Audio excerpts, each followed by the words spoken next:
The following program is brought to you by Total Theater Online.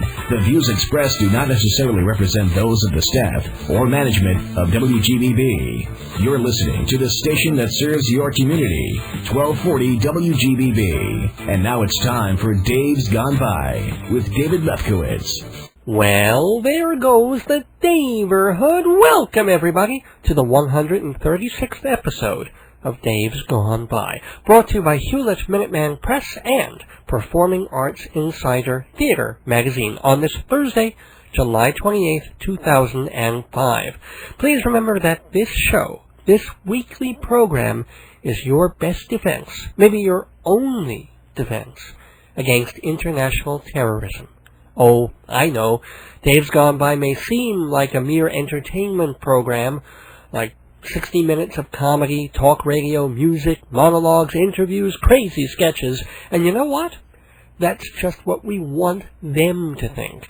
Because remember, suicide bombers have no sense of humor. So every joke we make on this program strikes a blow against Al-Qaeda, against Bin Laden, against the Basque separatists, and against the NBC Thursday night lineup. Every word we say is closely monitored by the FBI, CIA, NATO, and the G8.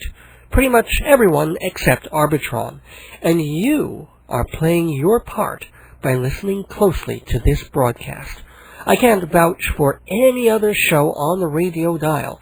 It would not surprise me at this point in the least if Clear Channel were run by Al-Qaeda operatives, or Infinity Broadcasting were just another front for Hamas. Why else would these organizations do so much to ruin American radio? They want to confuse us, to make us apathetic, to make radio so bad and boring people turn away from it. And then, just when the next bomb hits, we won't know where to listen. After all, half the stations on the dial don't even have DJs anymore, just electronic voices from Texas. And as we all know, Texas isn't America. The government is telling us to be on the lookout for suspicious packages, right? Well, listen to the radio up and down the dial. All you hear is packaged music, randomly generated playlists of songs nobody wants to hear, put together by people who care only about pleasing the highest bidder. Now, what kind of package is more suspicious than that? Yes, we should be concerned that radicals once hijacked our airways. But who are these evildoers hijacking our airwaves? Only someone who hates America and all she stands for could come up with something like CHR and hot AC. It doesn't take a Muslim in a long woolen coat, or in England's case, a Brazilian, to destroy America. It just takes a few radio stations playing Jack, or Bob, or Doug. My friends, you might as well rename them Ahmed, Salim, and Mustafa. But there is no Jack format here. Only Dave. Dave Lefkowitz, radio personality, theater critic, humorist, and counter-terrorist. In fact, I'm a bargain counter-terrorist, and in the event of any kind of national emergency, the first thing you'll hear is a high-pitched whine coming through your speaker. That would be me, screaming in panic. When I make that chicken-like noise, it's a signal that all is not well. Grab your shotgun and run for the hills. For further instructions during an emergency, I suggest you take a compass and a map, because I ain't going to be here.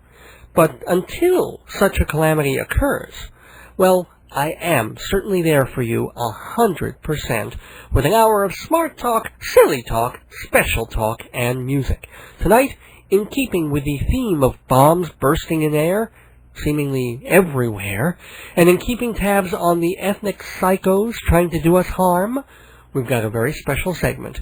We have managed to secure the very first episode of a new reality series set to air as part of the fall season on Al Jazeera TV. That's right. The face of Arab media does more than just news programs and play the greatest hits of Bin Laden, old and new. They also have entertainment programming, or at least they try. Their soap operas do pretty well, but they have no luck with sitcoms because, of course, laughter is forbidden by the strict letter of Islamic law. Apparently that's based on a famous passage in the Quran where Muhammad was leading an army into battle. He accidentally dropped his sword and farted when he bent over to pick it up. All his soldiers were laughing so hard they couldn't fight and were quickly massacred. A rather tragic but whimsical episode in the history of Semite culture. Anyway, as I said, comedy is a non-starter at Al Jazeera, but they, too, have picked up on the reality trend. 5 years too late, but hey, it's cheap, and Everybody Loves Raymond reruns won't be available till 2007. And so, their first scimitar stab at a reality show is obviously based on an American format. Kind of a cross between Donald Trump's The Apprentice and The Real World. It's called So You Want to Be a Terrorist, and it has all these young murderer wannabes competing to be the next big suicide bomber. Now, I did hesitate about playing this on tonight's program. People might take it the wrong way. I am not condoning the show. I just think it's a real window onto the Arab world. And besides, I needed to fill an extra 15 minutes, and they paid me, so... No, seriously, pay me enough, and I will read testimonials for skinhead child molesters. I'm a whore, but an honest whore, with my own format. And that format also includes the news gone by, our zany look at current events. Topics this week include marching Pakistanis, stupid Canadians, feminized Bulgarians, nauseous Brazilians, violent octogenarian Romanians, ticklish Floridians, bearish New Mexicans, and one branded New Yorker. Yes, it's a cavalcade of xenophobic hatred tonight on Dave's Gone By because, let's face it, if we can't make fun of other people, how can we feel better about ourselves? But I'm feeling great about tonight, because we've got the news gone by, terrorism comedy, and our weekly Inside Broadway segment, all on Dave's Gone By tonight. The timer's ticking, and we're set to go off in just 60 seconds from... Boom! Okay, so your business proposal has been typed, proofread, photoshopped, and given a nice cover. Now, all you need is 20 spiral-bound copies, plus 1,000 copies of your latest brochure on special paper. Your Xerox can't do it. Your mailroom can't do it. Hewlett Minuteman Press can do it all. Your one-stop printing shop, Minuteman, 1315 Broadway in Hewlett, open 6 days a week, 10% off for Dave's Gone By listeners. Family-owned Minuteman. Their service can't be duplicated. Did you know Dave Lefkowitz of Dave's Gone By is not just a radio personality, he's also a playwright, and his book, Marriage, Babies, and the End of the World, is filled with the same humor he brings to his show every week. Funny, sad, and true. At only $20 hardcover, $12 trade paperback, Marriage, Babies, and the End of the World makes a great gift. So get your copy today. Call 516-295-1511. That's 516-295-1511, or email davesgoneby@aol.com.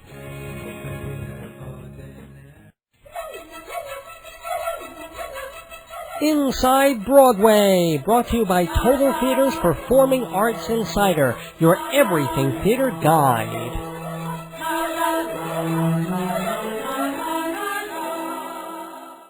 In the wake of War of the Worlds and the new Batman flick, the latest Star Wars movie already feels like a blast from the past. But everybody remembers the first one, and for Star Wars fans, the original trilogy is kind of a benchmark of their film-going youth or adulthood. Well, there's an off-Broadway show coming to the Lambs Theater just for them. And it's also for those of us who could take or leave Star Wars, but wouldn't mind a refresher course on its particulars, just to keep up with popular culture.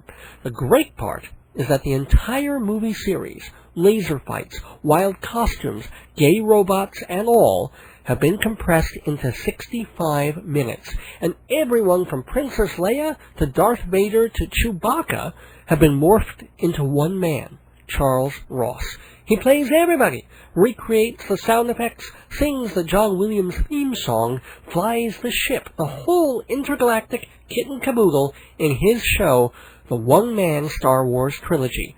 Now, Charles Ross is a Canadian actor who has also done a one-man Lord of the Rings. According to his website, onemanstarwars.com, when Star Wars 3 Revenge of the Sith came out, Lucasfilms invited Ross to do his show at the movie's official opening convention. So, if the Force is with you, and you want to catch the one-man Star Wars trilogy, to the Lambs Theater go. Performances start this Tuesday for a limited run through Halloween. And speaking of twisted Halloween-type fun, New York Theater Workshop down on East 4th Street is offering Oedipus at Palm Springs. Well, it's been updated in a darkly funny way by the 5 lesbian brothers, a quintet of extremely talented and smart and satirical women. Maureen Angelos, Babs Davy, Dominique DeBelle, Peg Healy, and Lisa Cron. Now, Lisa Cron has had some success with one-woman shows called Well and 2.5 Minute Ride, but they're still best known as the 5 lesbian brothers turning gender roles and stereotypes on their heads. But not in a strident, hectoring way. Everything is done through zany comedy with a dose of the dark side. And Oedipus in Palm Springs certainly promises that. It's about 2 committed lesbian couples trying to enjoy a vacation.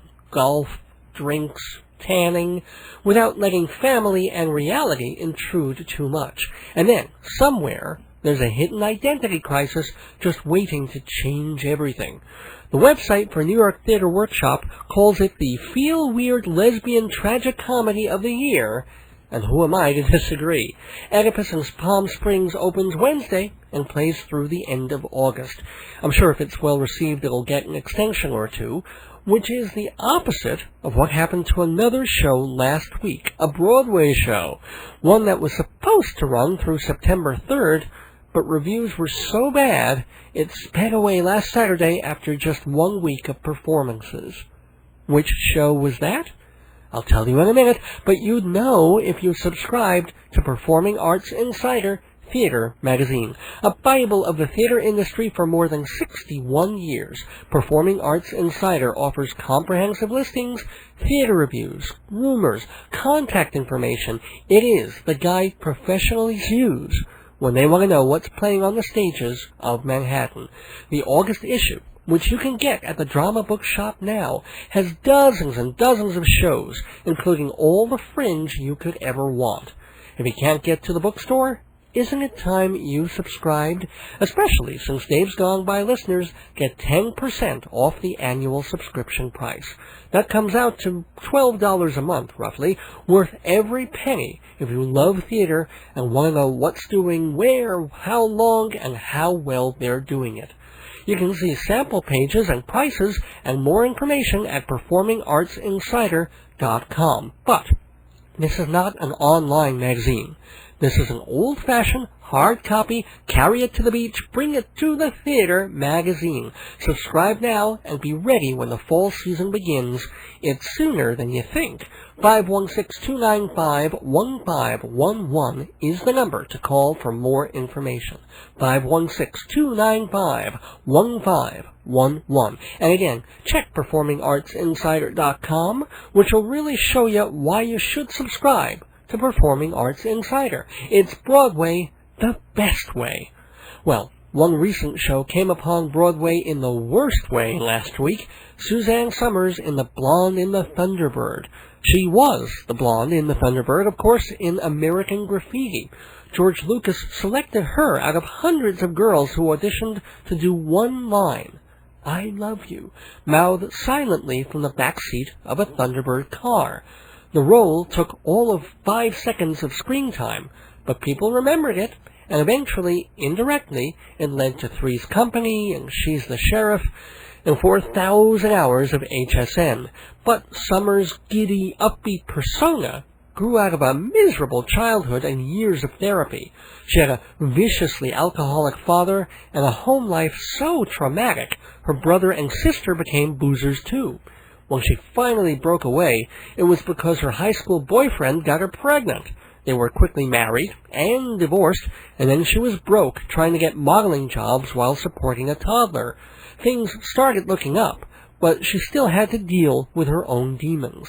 She never became an alcoholic, but was certainly a shopaholic, buying an expensive new blouse every time something went wrong, even though she could barely afford to feed herself and her kid. Add to all of that a love affair with a married man, and she had quite a story to tell. But the critics didn't like the way she told it. Frank Scheck, a friend of mine who reviews for the New York Post, wrote, quote, "The story is obviously courageous, but its telling is remorseless, with stridently sung Broadway show tunes inserted inside the upbeat, relentlessly perky monologue. Billy Crystal, she's not." In my own review for New York Theater News, I wrote that for all Suzanne Somers' self-deprecation and sense of humor about her truly awful past, there's still an overlay of delusional glitz. It makes the whole enterprise feel like a self-help course taught by someone who still needs more help than you do. My favorite review was David Rooney, writing for Variety. He called the show, quote, "self-absorption masquerading as self-exploration, a so-called one-woman musical joyride that chronicles Summer's evolution from zero self-esteem to a level that's surely off the charts, which might serve as a useful cushion when she reads the reviews." Rooney also wrote that Summer's moment of clarity, when she discovers her issues can be traced back to her father's abuse, comes a good hour after the audience has registered that fact. "I suggest you write about it, Suzanne," intones her therapist. Her husband, Alan, observes with booming solemnity, "Suzanne, this is a book." We don't learn who said, "Suzanne, this is a Broadway show," thus denying the audience the chance to chase down that criminal and bitch-slap them to the ground with an old thighmaster. It's true, critics are never more fun than when they're tearing something to pieces. But just like she's done time and again, Suzanne is picking herself up, dusting herself off, and bringing her show on tour, probably to places like Vegas and Branson, where audiences will be more receptive to a TV diva letting audiences bask in her aura. Which means it may be a while before we see Valerie Bertinelli the opera playing at the Schubert. Then again, stranger things have happened inside Broadway. We've just been inside Broadway, thanks to TotalTheater.com and Performing Arts Insider. Hey theater lovers, do you like the Inside Broadway segment on Dave's Gone By? If you do, you can hear even more about Broadway and beyond on a special segment I do on Worldview. What's Worldview? Tell them, Joe Salzone. Worldview is a 60-minute conversation about what's going on in the world, and it features Dave Lefkowitz's theater review and other great segments only on WGBB. When is that? Sunday night, 7 o'clock. Don't watch 60 Minutes. Instead, spend 60 minutes with us.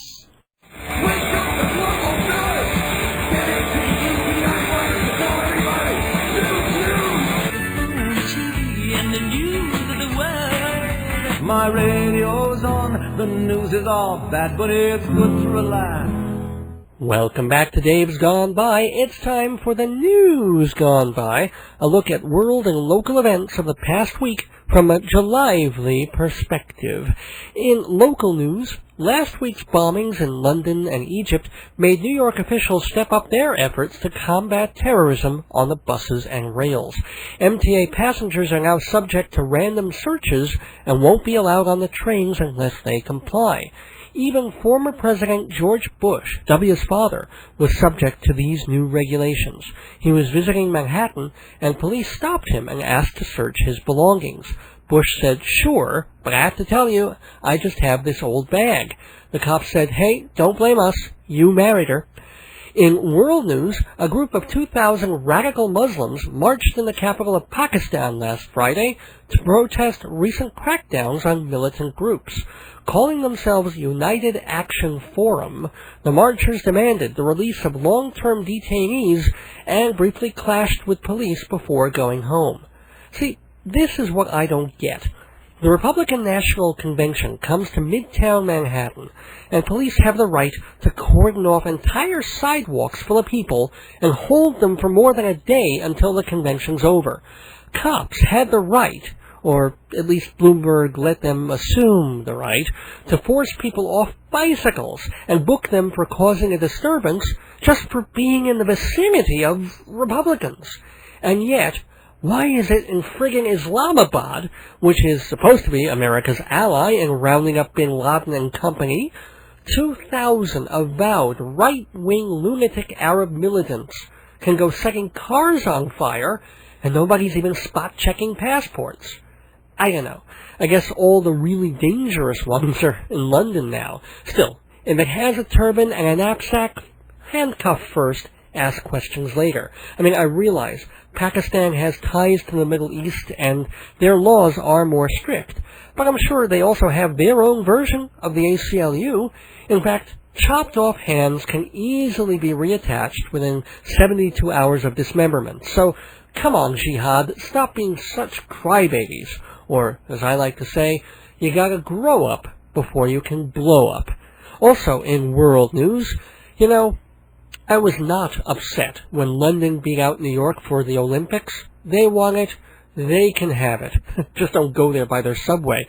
And I'm totally not upset that not one American city made Travel and Leisure magazine's 2005 list of top 5 cities in the world, even though Italy and Thailand show up twice.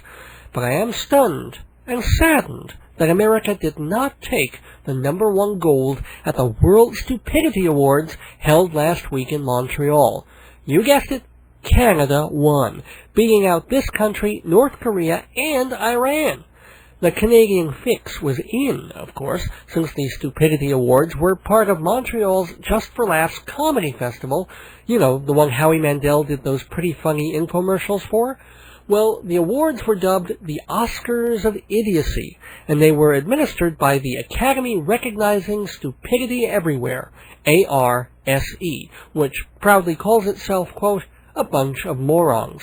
Spokesperson Robert Spence told the media, I was dumbfounded to see so much stupidity in one room. I almost lost my mind. In fact, I did, unquote. But America did not go home empty-handed from the Stupid Awards. Not with W in the White House. George Bush the Younger took the prize for the stupidest statement of the year. Yay! For making this promise about terrorism during a press conference. Quote, they never stop thinking of ways of harming America, and neither do we. Yes, he said that. Well done, George. Show those donut-eating, hockey-stick-wielding, health-care-enjoying Canadians a thing or two. Here's a rundown of some of the other winners in the World Stupidity Awards, courtesy of the Canadian press. Dumbest moment of the year went to Ashley Simpson, lip-syncing and then hoedowning on Saturday Night Live. In her acceptance speech, Ashley thanked the Canadian government and blamed the band. Actually, that was a hotly contested category, since she was also up against Tom Cruise on Oprah and Prince Harry dressed as a Nazi. The stupidest trend of the year went to the use of crystal meth. Paris Hilton came away with a pair, and she won 2 awards, the first for Stupidest Woman of the Year, and the other shared with Nicole Richie for The Simple Life Stupidest Show of the Year. Stupidest Awards Show of the Year went to the World Stupidity Awards, which was pretty much a foregone conclusion, but that did not stop 600 country music producers from sulking. And no, Dave's Gone By did not win any Stupidity Awards. I am bitterly disappointed, especially since the awards were chosen by internet vote at StupidityAwards.com, so gosh, you guys let me down. Certainly, I could have been nominated for Reckless Endangerment of the Planet, or if not that, Stupidest Woman of the Year. So in 2006, please, folks, I'm bound to say something stupid enough by then to make me worthy of consideration. Keep listening tonight. And remember, since these are the Stupid Awards, you have to spell Dave with 2 H's.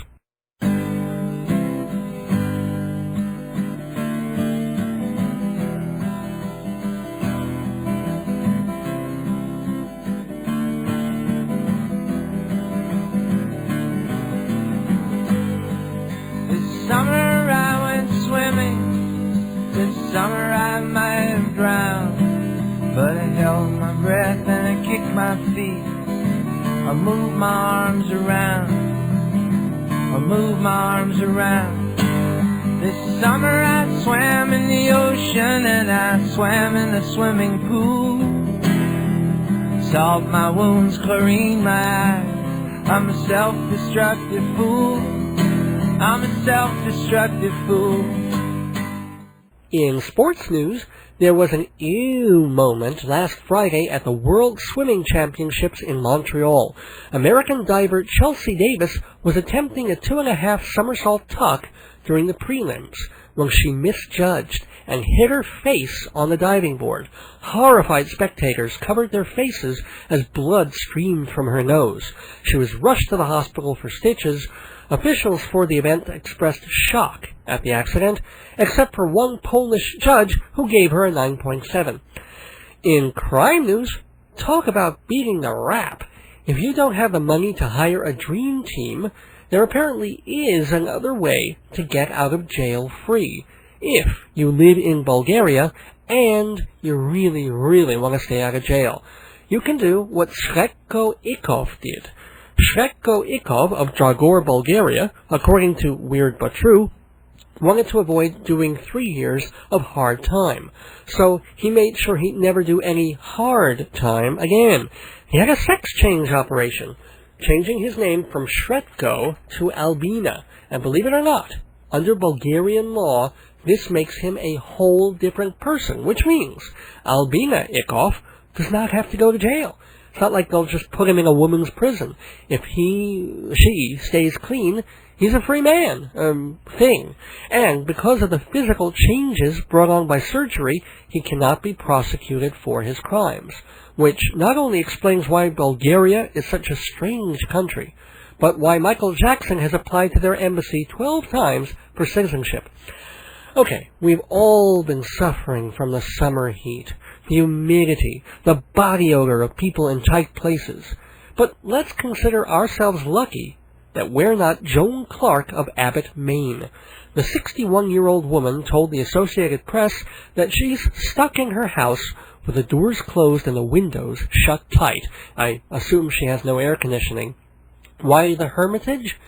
Because 200 yards from her house, there's a dead moose rotting by a lake and attracting all sorts of ravens and vultures. The stench of it sounds like it would be a public health crisis, but officials there say no.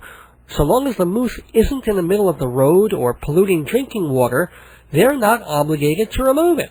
In fact, the head of the Maine Water Service told Ms. Clark her best bet was just to go to the lake and pour 50 pounds of lime over the carcass to neutralize the smell. Her response to that, which I'm surprised was printable, was, quote, "I don't know that that's my job, and at any rate, carrying a 50-pound bag of lime across the river at my age is out of the question," unquote. I don't know, I think she has a point. To my mind, a stinking dead moose constitutes a legitimate threat to public health. But let's face it, when you're dealing with a dead moose, there are so many questions and so few antlers. Yes, yes, yes, pull that bull's winkle, it's the comedy bell, signaling the Dave's Gone By Bad Pun of the Week, brought to you as an eleemosynary gesture by the Dave's Gone By radio show. Every time on the News Gone By, we make a play on words so stagnant, so moosed up, that you'll say, "Oh dear," when we ring the comedy bell. And if you want to associate your product, business, or service with the Dave's Gone By Bad Pun of the Week, well, here's how. Advertise. For just a few dollars a week, you can be part of this special hour of radio. The rates are cheap, the method is memorable, the results remarkable. We have everything from 30-second ads to whole sponsorship packages available, all of them tailored to helping you reach my audience. Now, these are people who care about good radio. They're not just flipping the dial. They're not just tolerating Jack or some other soulless, digitized format because it's there. People who listen to Dave's Gone By want to be here. They want to know what I'm saying. They want to have a laugh or two. And they want a piece of radio that isn't stamped out of a cookie cutter in a corporate creep's corner office. WGBB is a small radio station, that is true. But it's 1,000 watts, reaching up and down Nassau County and beyond into other parts of New York and all over the world on the Internet. And more of my shows are getting preserved on CD and rebroadcast, and they're archived on the web. A lot of people are listening, and this is your chance to reach them with your message. Call 516-295-1511 to find out how.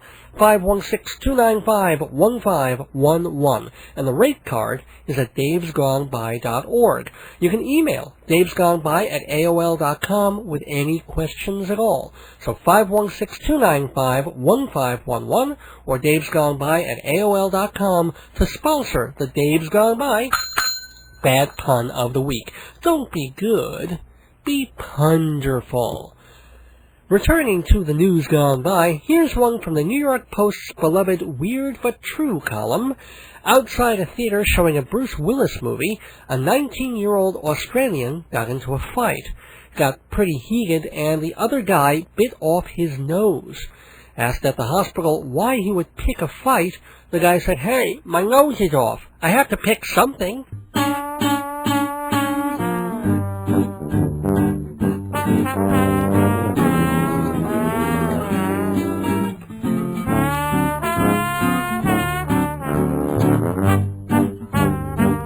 Without my walking stick, I'd go insane. I can't look my best, I feel undressed without my cane. Must have my walking stick, 'cause it may rain.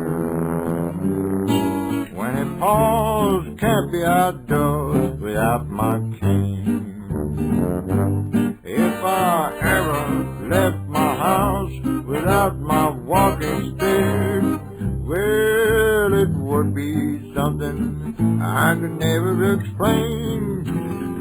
All the thing that makes me glad on Lover's Lane would go for naught if I were gone without my cane.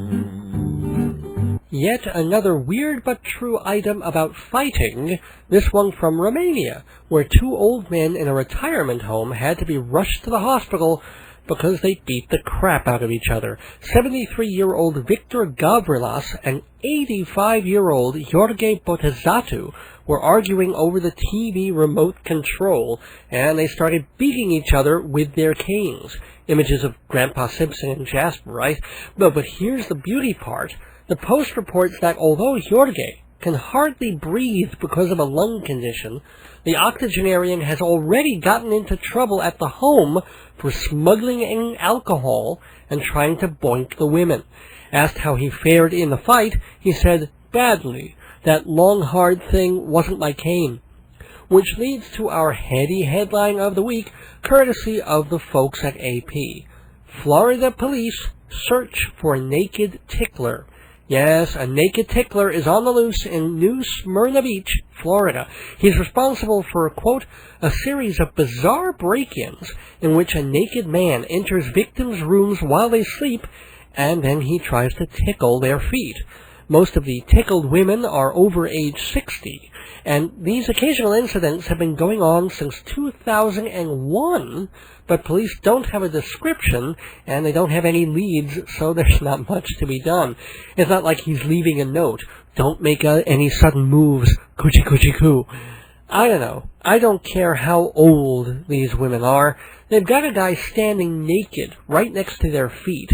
One or two good kicks, and he's going to find another hobby. You know what I'm saying? Beware, beware, beware of the naked man.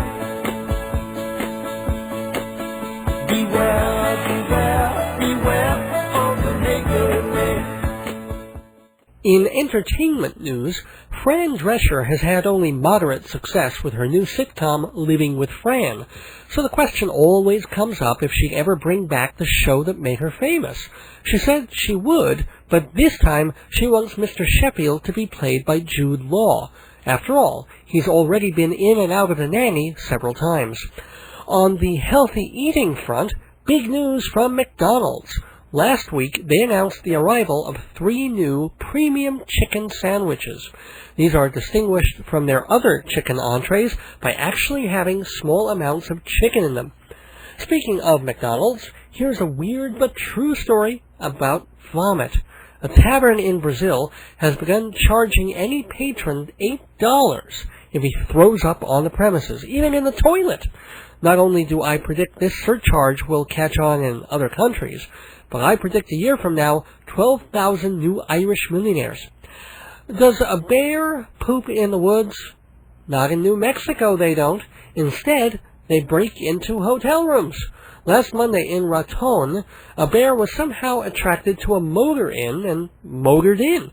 And then one day later, another bear in Taos lumbered in through the front doors of a ski lodge.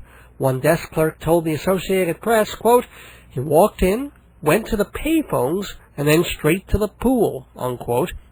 At that point, the lodgers chased the animal to an enclosed space by wielding rolled-up newspapers. Excuse me, reality check. I mean, I'm glad it worked. But really, here's the matchup. 200-pound human with rolled-up copy of the Arizona Republic versus bear. Now, I don't care if he is trashing your minibar. He's not a mini bear. If I am in a hotel and I see a bear in the lobby, I don't care if I've got the Sunday Times petrified in amber. I'm running up to my room, blocking the door with a bed, and calling state troopers. Either that, or I'll run outside and flag down a Pakistani and have him stand in the lobby and detonate.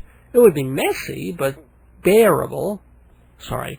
Hey, congratulations to Kristen Connors of Cranston, Rhode Island. She has been chosen the new Ms. Wheelchair America.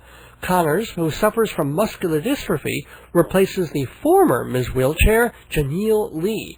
Now, she also has muscular dystrophy, but was disqualified for not being paralyzed enough.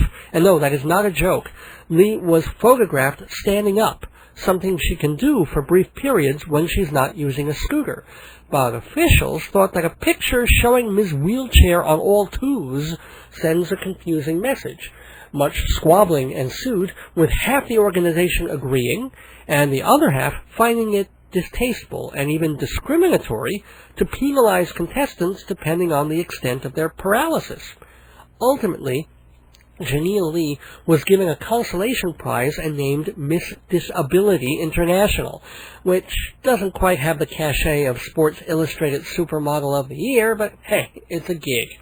And the new winner, Kristen Connors, says she's thrilled, and she apparently wants to move beyond the bickering. She told reporters, "Controversy is really something I can't stand." Wait, sorry, I read that wrong. What Connors said was, "Controversy is really something I can't stand."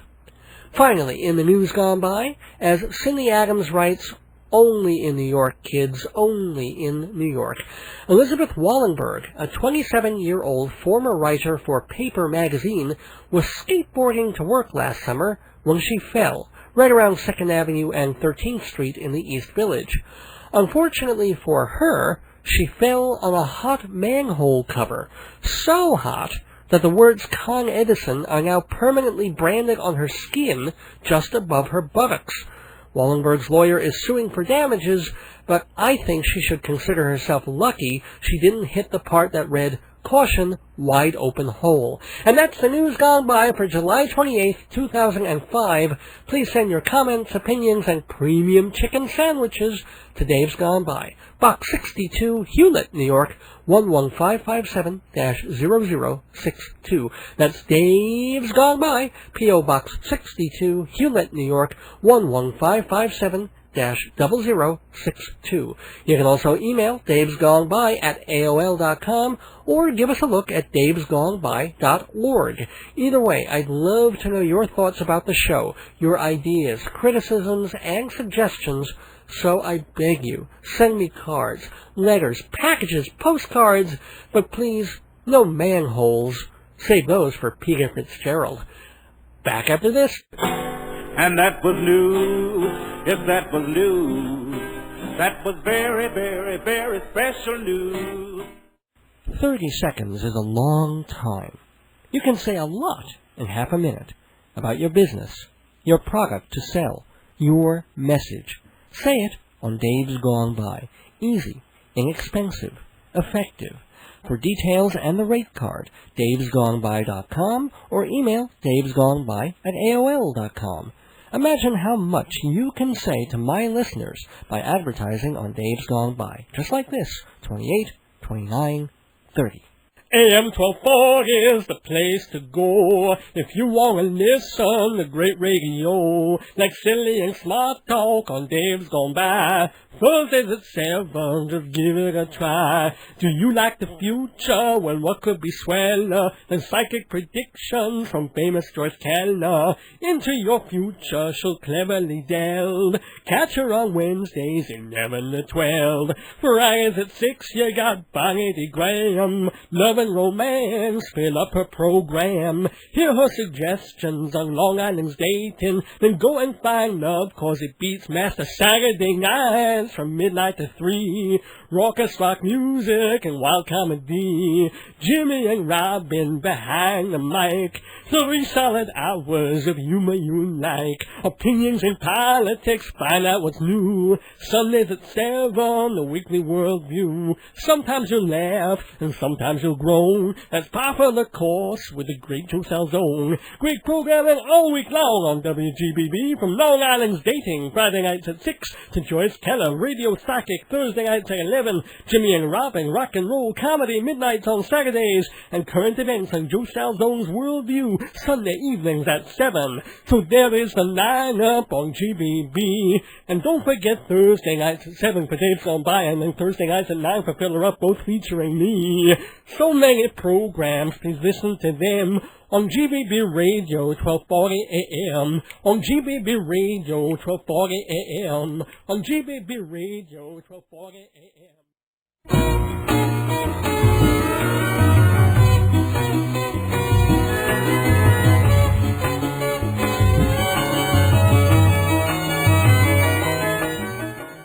Hello everybody, and welcome to our brand new reality show, So You Want to Be a Terrorist, brought to you on the Al Jazeera network by Shabir's Kebab House, Guri's World of Carpeting, and IHOP, international heroin and opium producers with convenient branches all over the Middle East. IHOP, leaders in repeat customers since 1922. My name is Mohammed Ahmed Smith, and I am the producer, smuggler, and host. You shall now listen while I explain the rules of Who Wants to Be a Terrorist. We will take 4 people from all over the world, of different backgrounds, families, careers. The only thing they have in common are their faith in Islam, their belief in the Palestinian cause, and their incredibly low IQs. We put all these people together in a small apartment somewhere in the hills of Afghanistan. Then we watch them to see if they have what it takes to be mass murderers. We put them through a rigorous training and special tasks they have to accomplish. If they fail, they are kicked out of the apartment and given jobs in a string of Dunkin' Donuts in northern New Jersey. The runner-up gets his very own line of designer knapsack, guaranteed to explode at the touch of a cell phone. And the winner gets 1 million rupees and the chance to die in exciting New York City.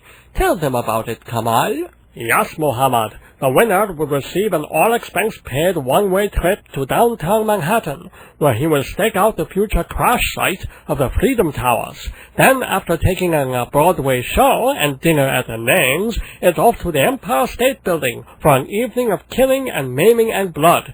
Total value of the package, 2,300,000 rupees and 72 virgins. Mohammed? Thank you, Kamal. Now let us meet our angry radical contestants. From Saudi Arabia, educated in the United States, but re-educated at an Al-Qaeda camp somewhere in Islamabad, here is Hotpur. Welcome, Hotpur. Do you want to be a terrorist?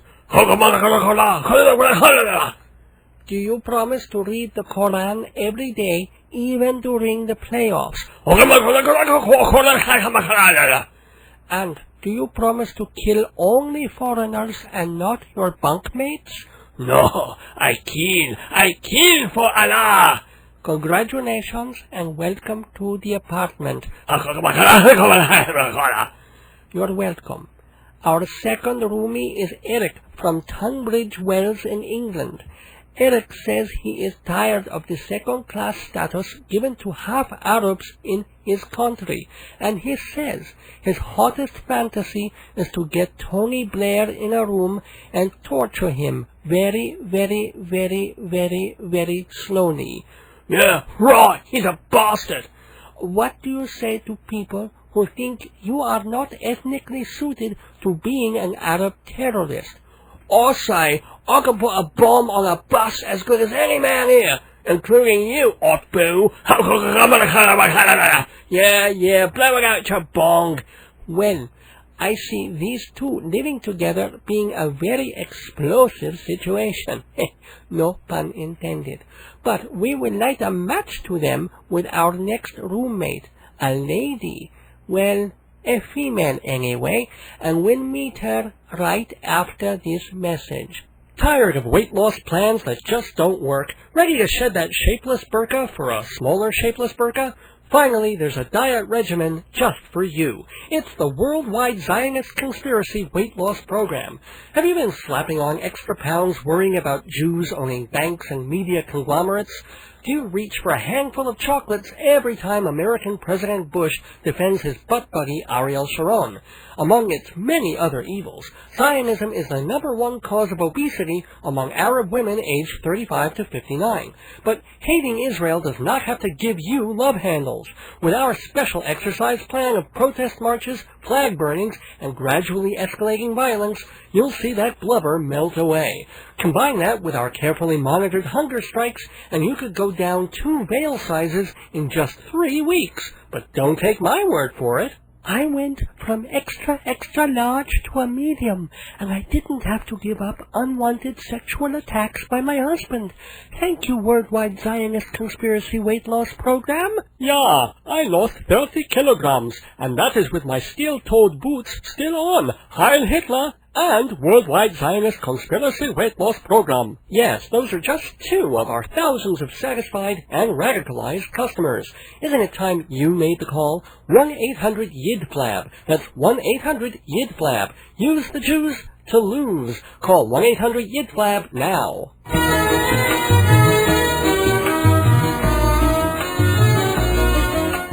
Welcome back to So You Want to Be a Terrorist. We've met our first 2 roommates, and already the lentils are hitting the fan. Now we stir the pot by adding our 3rd tenant, Mangush, a very beautiful woman, at least from what we can see above the veil. Salam alaikum, Mangush. Do you feel strange being the only woman in an apartment with 3 evil men? Well, my papa disowned me when I was raped at age 12. Then my mother took a knife and scratched the word prostitute down my back.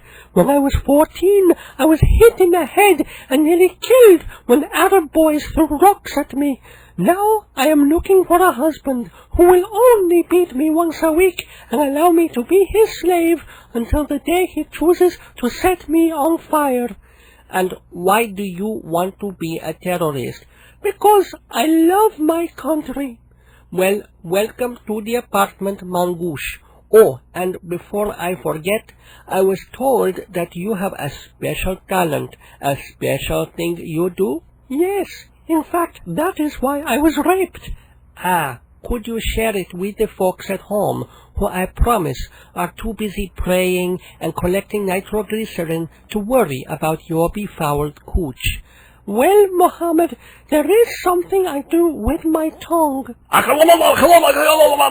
Down, hot boy, down, boy. I sing in the old style, the way my mother used to before my father hacked her to death for burning a kebab. Wouldn't you like to hear? Yeah, love, you sing your bloody heart out. Do it, or I'll blow your leg off. This is for you, Mama.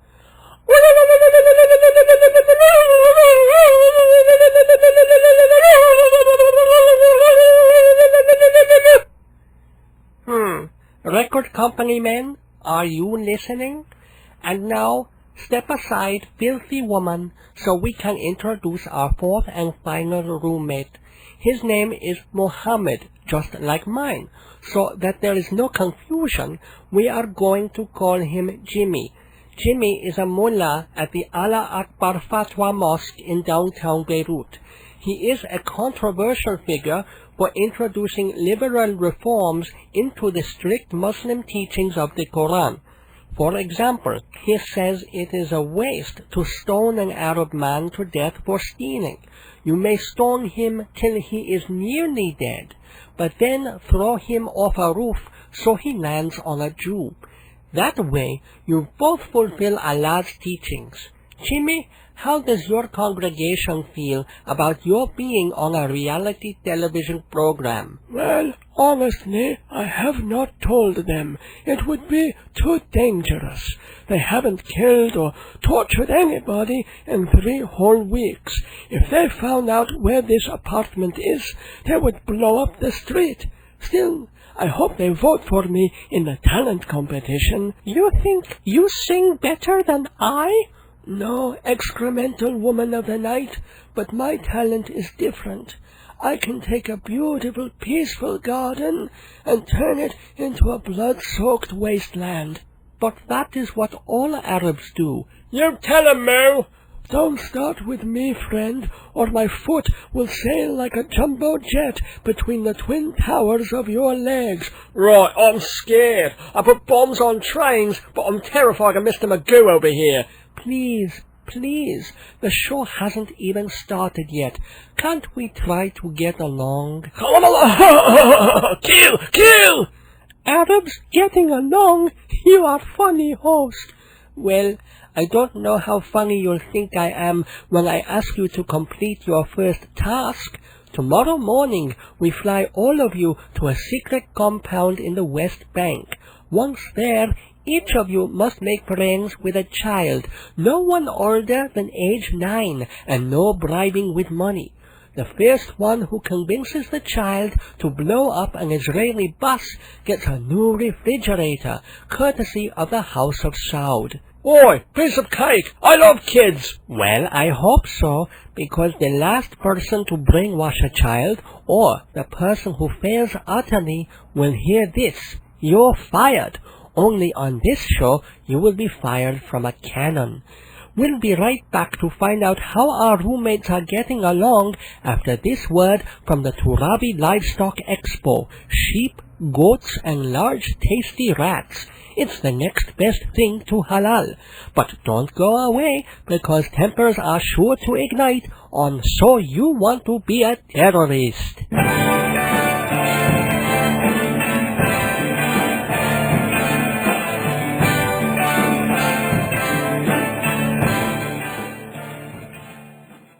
Is there anything better than an hour of Dave's Gone By? Yes, more hours of Dave's Gone By. After you finish listening to the show on Thursday nights, surf your web over to dfsxradio.com and hear a vintage episode of Dave's Gone By every Thursday at 8. And if you miss that, they replay it at 11 Eastern Standard Time. So remember, hear Dave's Gone By Thursday nights at 7 on GBB, and then hear older episodes on dfsxradio.com at 8 and 11 every Thursday. It's all the Dave you could ever want! Kinda. Welcome back to Dave's Gone By. I'm afraid we have no time to air the rest of So You Wanna Be a Terrorist, but according to publicity by Al Jazeera, in every upcoming episode, people fight, flirt, cry, get naked, and then explode. Somehow I'm kind of glad I wasn't on the press junket for that one. But I think they have a hit on their hands, and I thank you for putting your ears in my hands this evening, whatever that means. Thank you also to Hewlett Minuteman Press, the Copy Kings, with 10% off for Dave's Gone By listeners. The same goes for Total Theater, publishers of Performing Arts Insider. Find links to both of these wonderful sponsors on davesgoneby.org. That is also the place to find out how you can advertise. You can buy CDs of past episodes, including this one, or buy my book, Marriage, Babies, and the End of the World, or just surf around and find out more about the show, davesgoneby.org. Don't miss my other show, Filler Up, tonight at 9, wicked playlist tonight, more eclectic than Jack will ever be, including Tony Bennett, Joseph Spence, Kate Bush, Public Enemy, and The Grateful Dead, all tonight at 9 on AM 1240 WGBB and live streaming at AM1240WGBB.com. And speaking of the web, tune in right now for a vintage episode of Dave's Gone By on DFSXradio.com. Get there through my website, davesgoneby.org. And if you miss it, you can't listen now, they repeat it at 11. In fact, if you were up early, they're also playing them at 4 in the morning the night before, which is the perfect listening time for insomniacs, partygoers, and terrorists. And hey, you can terrorize your friends anytime with some older episodes of the show by going to theaterpod.com. Entire hour-long shows absolutely free to download or stream. theaterpod.com. Thank you to my terrorific wife, Joyce, for all her sweetness and support. Thank you to Program Director Tom Ross, and to Joe Salzone for giving me a weekly segment on his Worldview show, Sunday nights at 7. Let's see, does that finish all the plugs? No, don't miss Chris Smither, who's a great guitarist and was a fun guest on this program in January. He's playing a full set this Wednesday, August 3rd, as part of the South Street Seaport Music Festival. Tickets are free, but call 212-SEAPORT for more information. 212-SEAPORT. So we're going to go out with some Chris Smither, actually an old Bob Dylan tune that Chris covered on his Train Home album, appropriately downbeat and darkly deranged as befits the times. But my times aren't a-changin'. I'll be back next Thursday, August 4th, for the 138th episode of Dave's Gone By. Until then, don't miss your days going by. This is Dave Lefkowitz. Good night. If you see something, say something, and gone by.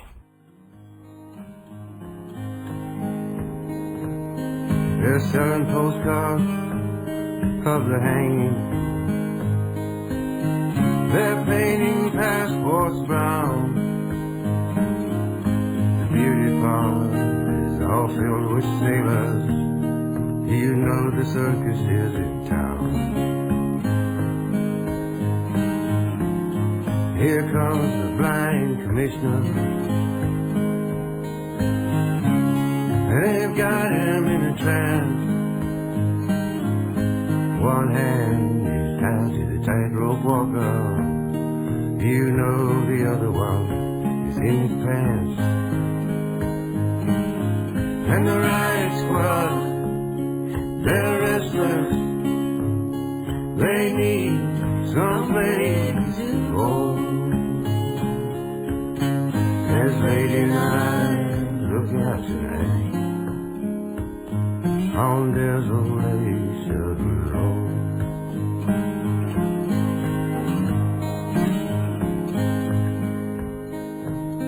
Albert Einstein disguised as Robin Hood, with memories in a trunk, passed this way just an hour ago with his friend, the jealous monk. He looked immaculately frightful, He bummed a cigarette. He went off sniffing drain pipes. He was reciting the alphabet. You would not think, just to look at him, that he was famous long ago for playing the electric violin on desolate